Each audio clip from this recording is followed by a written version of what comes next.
तोल सोहे वो, लाल के चुनरी ओढ़े हचो, गंगा नहाए बरजावत छो, भगतन सब तुर रोवत वो।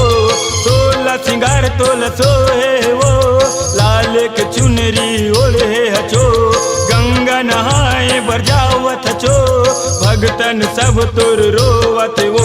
औ करत सब तुर बिनती, जा जा जा भवानी आबे फिर जल्दी, जा जा जा भवानी आबे फिर जल्दी।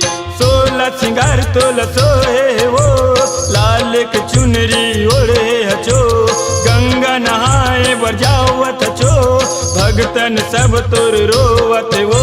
सोलह सिंगार तोल सोहे वो, लाल के चुनरी ओढ़े हचो, गंगा नहाए बरजावत छो, भगतन सब तुर रोवत वो। औ करत सब तुर बिनती, जा जा जा भवानी आबे फिर जल्दी, जा जा जा भवानी आबे फिर जल्दी।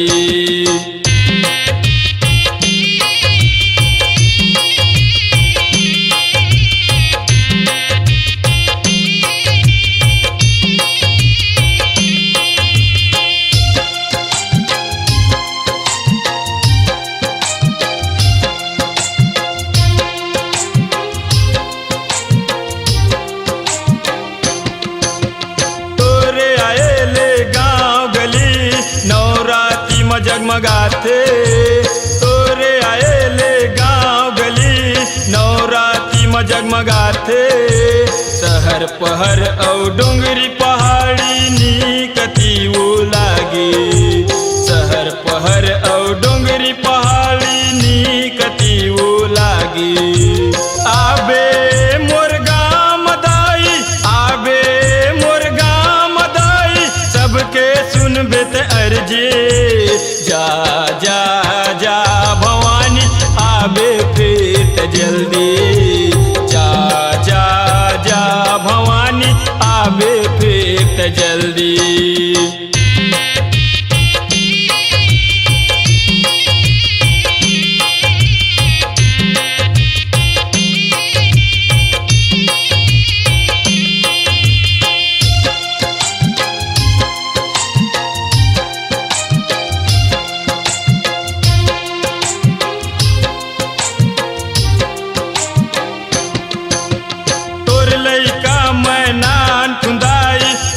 पखार तोर बैगा, तोर लैका मैनान कुंदाई, चरण पखार तोर बैगा। नर नारी लैका सियाने करिन वो सब तोर सेवा, नर नारी लैका सियाने करिन वो सब तोर सेवा।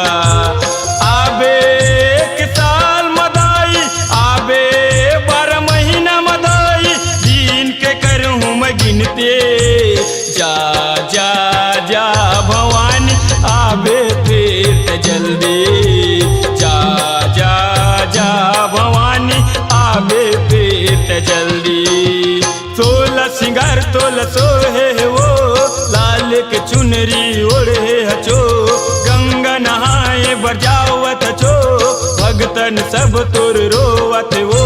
सोलह सिंगार तोल सोहे वो, लाल के चुनरी ओढ़े हचो, गंगा नहाए बरजावत छो, भगतन सब तुर रोवत वो। औ करत सब तुर बिनती, जा जा जा भवानी आबे फिर जल्दी, जा जा जा भवानी आबे फिर जल्दी, जा जा जा भवानी आबे फिर जल्दी, जा जा जा भवानी आबे फिर जल्दी। अपनी आवाज को दीजिए एक नया मुकाम, डिजिटल रिकॉर्डिंग की दुनिया का जाना पहचाना नाम स्वरांजलि, जहां गूंजती हैं ध्वनियां अपनी माटी की सौंधी सुगंध के साथ। छत्तीसगढ़ी संगीत के विविध रंग जो पहुंचाते हैं पूरे प्रदेश में डिजिटल रिकॉर्डिंग के संग। स्वरांजलि स्टूडियो, नेमी चंद गली नंबर 2, गंजपारा, रायपुर।